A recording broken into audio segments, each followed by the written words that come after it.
Olá, pessoal! Como vocês estão? Tudo bem? Espero que estejam animados para a nossa aula de hoje. Eu sou a professora Susan, essa é a nossa aula 57 de Filosofia. Bom, na aula de hoje eu quero começar com alguns lembretes aí para a nossa organização, tá? Primeiro, então, assistir a videoaula, né?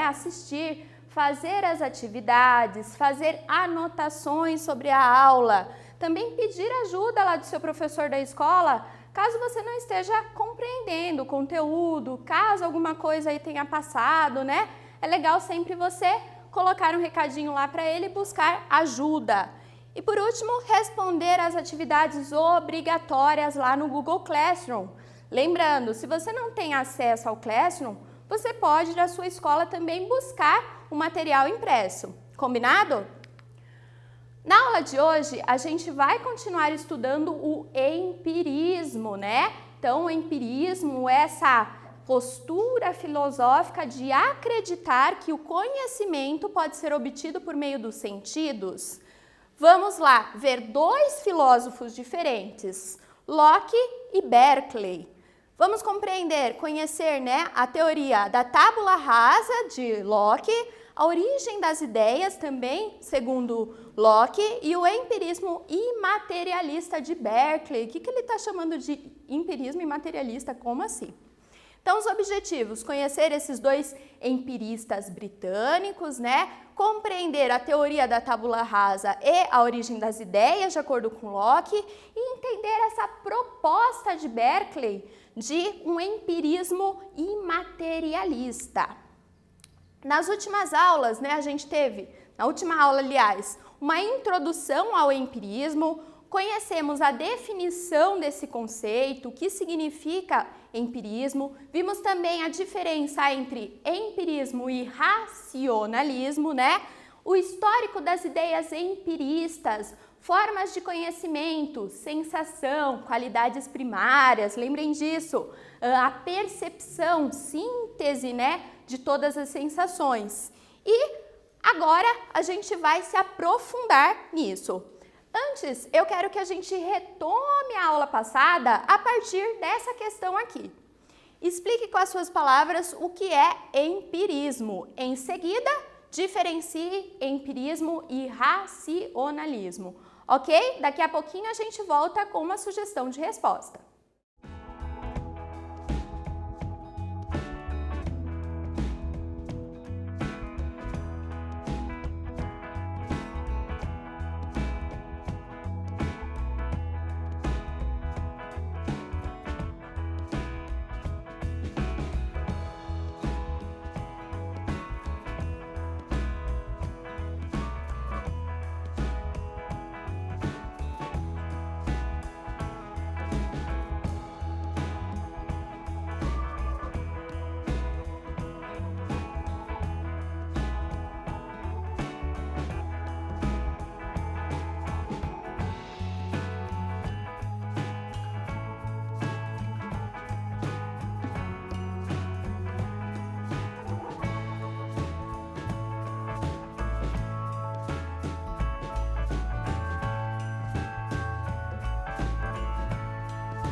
E aí, pessoal, conseguiram responder?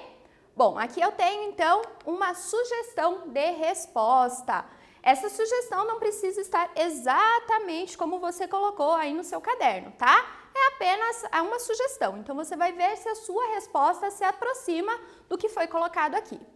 O empirismo é a doutrina filosófica de acordo com a qual o conhecimento provém dos sentidos, isto é, da experiência sensível. A diferença entre empirismo e racionalismo é justamente a fonte do conhecimento. Para os empiristas, esta fonte é a experiência sensível, aquilo que eu experimento do mundo mais diretamente, né? Pelo que eu vejo, o que eu ouço, o que eu sinto, né? Já para os racionalistas, a fonte do conhecimento é a razão. E aí a gente lembra do penso, logo existo, lá do Descartes. Bom, vamos conhecer então o nosso primeiro filósofo do dia. John Locke. John Locke viveu ali entre 1632 e 1704, tá? Ele estudou naquela universidade que consolidou o empirismo como uma forma de se pensar aí a teoria do conhecimento, né? Universidade de Oxford. Atuou como secretário político na Inglaterra e muitas das ideias de Locke a gente vai estudar na segunda série em filosofia política. Ele se opôs radicalmente às teorias racionalistas de Descartes, defendeu o empirismo, então para ele a gente compreende o mundo, conhece o mundo a partir dos sentidos. Fez importantes contribuições à política, ele é considerado o pai do liberalismo, coisas que vocês vão estudar ainda lá na segunda série, ok? Dentre as principais obras de John Locke, a gente pode citar as Cartas sobre a Tolerância, de 1689, né? Os dois tratados sobre o governo civil, o ensaio sobre o entendimento humano, que é justamente o livrinho que está ali, tá? É sobre esse que a gente vai conversar hoje, e os pensamentos sobre a educação. Vejam, uma teoria muito importante na epistemologia, ou seja, na teoria do conhecimento de John Locke, é justamente a questão da tábula rasa, teoria da tábula rasa, famosa.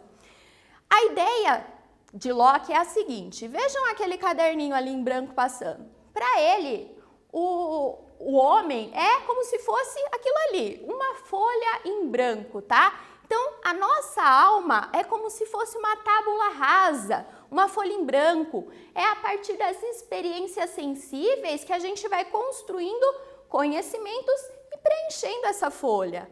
Ele faz, então, uma crítica às ideias inatas, né? A teoria das ideias inatas de Descartes. Por quê? Porque diz o seguinte, as crianças, por exemplo, elas não nascem com conhecimentos, né? A gente precisa ensinar para uma criança que ela não pode colocar o dedo na tomada, senão ela vai lá e ela vai tentar fazer essa experiência. Então, a criança, ela precisa construir esse conhecimento a partir das experiências. Uma ideia inata, de acordo com Descartes, é a teoria de que Deus seria uma ideia inata, uma ideia perfeita, né? E o que Locke coloca é que muitos grupos não têm essa formulação sobre a ideia de Deus. Então não dá para a gente considerar isso também uma ideia inata, mas sim uma construção a partir de experiências, de aprendizagens que a gente tem com os nossos grupos, né? Bom, vamos ao texto de John Locke. Olha que texto interessante lá do ensaio sobre o entendimento humano. Locke diz o seguinte, supondo que a mente seja, por assim dizer, uma tela em branco, sem nenhum caractere, sem nenhuma ideia inata, de onde vem seu suprimento? Como que eu encho aí a minha mente de informações, né? De onde vêm os materiais de toda a razão e todo conhecimento? A isso respondo numa palavra, da experiência, na qual se funda todo o nosso conhecimento, que dela deriva em última instância. Isso significa que para conhecer, precisamos primeiro ter experiências sensíveis. Questão lá, atividade número 2, pessoal. Em que consiste a teoria da tábula rasa de John Locke? Acabamos de ver, quero que vocês acertem, hein? Cite exemplos em defesa desta ideia. Pode até ser que você não concorde com isso, mas agora você vai agir como se fosse um advogado de Locke. Então eu quero que você dê um exemplo que sustente a ideia que ele apresenta da teoria da tábula rasa, ok? A gente volta daqui a pouquinho com uma sugestão de resposta.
E aí, pessoal, conseguiram responder essa questão aqui?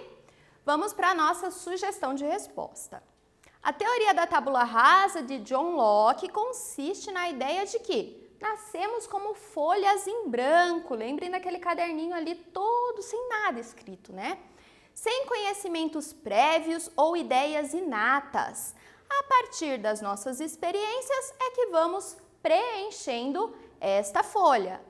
Por exemplo, ao nascer, uma criança não sabe que é perigoso colocar o dedo na tomada. É o exemplo que eu dei agora há pouco para vocês. Mas, a partir do momento em que ela leva um choque elétrico, ela aprende que não deve jamais fazer isso, né? Então, pela experiência sensível, ela aprende definitivamente, né, e constrói um conhecimento. De acordo com Locke, todo conhecimento está nas ideias. Porém, as ideias têm uma causa material. Então, as ideias não são isoladas, elas não surgem assim a partir do nosso nascimento, elas têm uma causa. E ele divide essa origem das ideias em duas causas principais, né?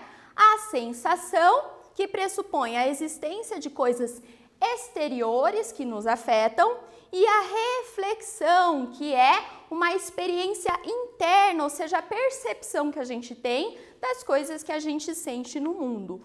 Ele é resultado, então, a reflexão é resultado da própria sensação. Pela sensação, percebemos que as coisas têm certas qualidades. Vejam esse limão aí. Ele tem qualidades primárias, né?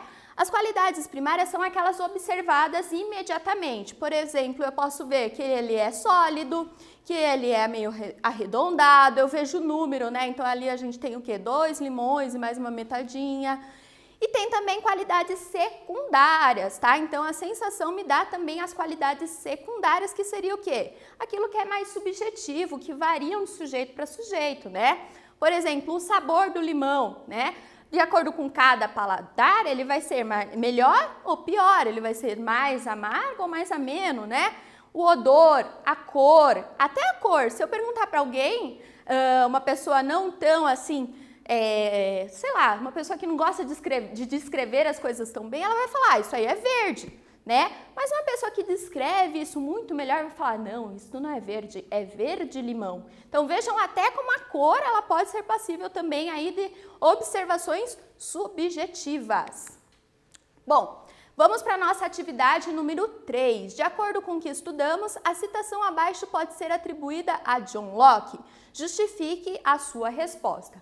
Vamos ler a citação e a ideia é vocês identificarem se, a partir do que a gente estudou sobre John Locke, isso aqui pode ser atribuído a ele. Afirmo que essas duas, a saber, as coisas materiais externas, como objeto da sensação, e as operações de nossas próprias mentes, como objeto da reflexão, são, a meu ver, os únicos dados originais dos quais as ideias derivam, me desculpe. E aí, isso aí pode ser atribuído a Locke ou não? Daqui a pouquinho a gente volta com a resposta.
E aí, pessoal, dá pra gente atribuir essa afirmação aqui a John Locke? Sim, a citação é do livro Ensaio sobre o Entendimento Humano, de John Locke.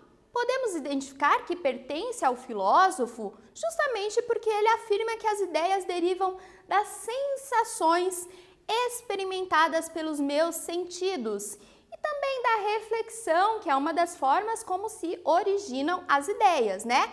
Que nada mais é do que o resultado destas sensações em nossa mente. Então, a mente, as ideias, né, que vão para nossa mente, elas têm origem na sensação e na reflexão. Agora a gente vai estudar mais um filósofo também empirista, tá? Do mesmo grupo ali de empiristas britânicos. Um filósofo que, além de filósofo, era também bispo. E por isso ele tem uma pretensão ali de defender a ideia de Deus, né? Esse filósofo é George Berkeley. Berkeley viveu ali entre 1685 e 1753. Foi filósofo e bispo, dedicou-se ao estudo das ideias de Descartes, de Newton, de Locke, né? Desenvolveu o princípio do imaterialismo. O que seria imaterialismo? Vamos conhecer daqui a pouquinho. Dentre as principais obras desse filósofo do Berkeley estão os 3 diálogos, o Tratado sobre os Princípios do Conhecimento Humano, tá? Vejam que todos eles estão falando sobre o conhecimento humano e como que a gente conhece todas as coisas. E eles não eram muito criativos no nome, não, no nome dos livros, né? Para um era ensaio, para outro era tratado, quase tudo a mesma coisa, só que tem algumas diferenças importantes nos conceitos que eles utilizam. Empirismo imaterialista. Como assim, professora? Se o filósofo empirista acredita que a gente conhece o mundo a partir das causas materiais, né, a partir daquilo que a gente percebe pelos nossos sentidos, como é que pode existir um empirismo que não acredita na matéria, que é o empirismo imaterialista?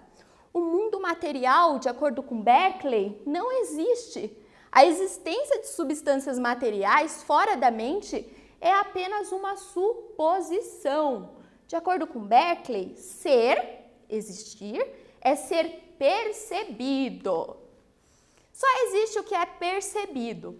Quando você está na sua escola, por exemplo, você é esse bonequinho que está ali. Você tem experiências, né? Então, você anda pelos corredores da escola, lembrem lá da sua escola. Você conversa com seus colegas, você vê o seu professor, isso te dá uma ideia do que seja a escola. Para você, naquele momento, ela existe, né? Sensações e ideias produzem a percepção na minha mente. Eu tenho a experiência ali da minha escola, né? E com isso eu consigo formular uma ideia sobre ela. Quando eu te peço para imaginar a sua escola, você consegue porque você teve essa experiência. Porém, a percepção em minha mente garante apenas a existência da coisa percebida. E aí a gente fica com uma questão, tá? Então, se eu já tô longe da escola e desde março, né? Eu não tô lá na sala de aula todos os dias como eu ficava antes. A escola, ela deixou de existir? Essa é uma objeção muito comum ao pensamento de Berkeley. Os filósofos o questionavam, né? Nesse sentido, diziam o seguinte: se eu deixo de perceber o ser, o ser deixa de existir. E o Berkeley, me desculpe, a gente confunde, são muitas ideias. Berkeley diz: não, a gente não deixa, o ser não deixa de existir, porque sempre existe alguém percebendo, tá? E essa é a forma como ele defende, principalmente, a ideia de Deus. Pode ser que eu não esteja lá na escola, né? Então eu já não tô faz tempo lá, eu tô aqui assistindo as aulas não presenciais, né? Mas a escola pode ser que esteja sendo percebida agora pelo diretor que está lá fazendo o seu trabalho. E se o diretor não estiver, no final de semana a escola está vazia, sempre tem alguém percebendo. Esse alguém pode ser Deus, tá? Então a existência de Deus, ela é necessária para que as coisas do mundo sejam sempre percebidas e passem a existir. Ser é ser percebido.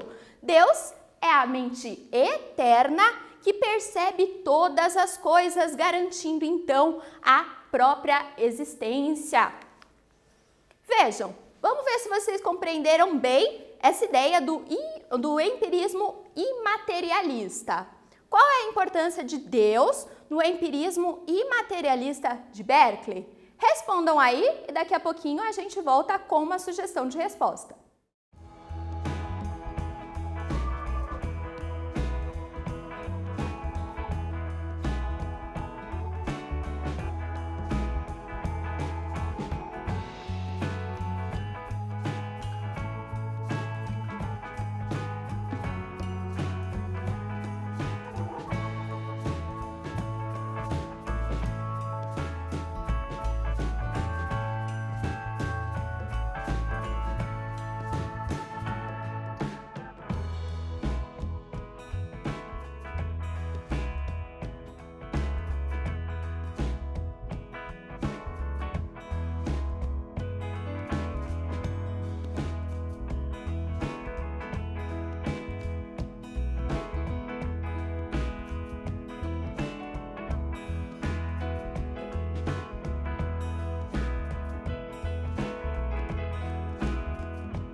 E aí, pessoal, conseguiram responder? Deu certo?